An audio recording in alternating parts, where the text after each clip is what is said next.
Public পরীক্ষা উপস্থিত হলাম, কিছু একটা লিখে পাতা ভর্তি করলাম, আর কোন রকম পাশ করে গেলাম।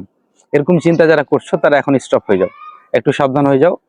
তোমরা হয়তো জানো যে গত 16ই অক্টোবর হচ্ছে যে এইচএসসি এবং সমান্য পরীক্ষার ফলাফল প্রকাশিত হয়েছে, এবং দেখা যাচ্ছে এক ধরনের ফল বিপর্যয় হয়েছে।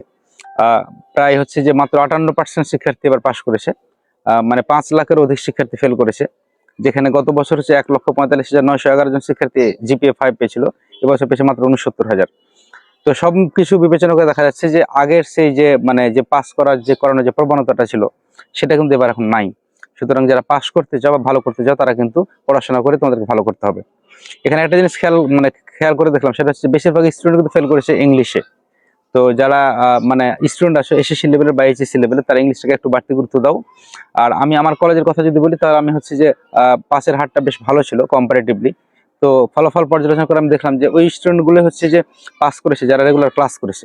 যত দুর্বল স্টুডেন্ট হোক না কেন, যারা নিয়মিত ক্লাসে এসেছে তারা কিন্তু কেউ ফেল করেনি। ফেল করেছে তারাই যারা হচ্ছে ঠিকমতো ক্লাসগুলো করে নাই। সো যারা এই লেভেলের স্টুডেন্ট আছে পাবলিক পরীক্ষা দিবা, সেটা এসএসসি হোক কিংবা এইচএসসি হোক, তাদেরকে বলবো তোমরা রেগুলার ক্লাস করো এবং টিচারদের ইনস্ট্রাকশনগুলো মেনে চলো। আর ওই যে আগের মতো যে কোনো রকমে আসলাম, পরীক্ষা বসলাম আর পাশ করলাম, এটা কিন্তু এখন আর চলবে না। সুতরাং হচ্ছে যে যদি পাশ করতে চাও কিংবা ভালো কিছু করতে চাও, তাহলে কিন্তু তোমাকে পড়াশোনা করে ভালো কিছু করতে হবে। তো তোমাদের সবার জন্য শুভকামনা থাকলো। Bye bye.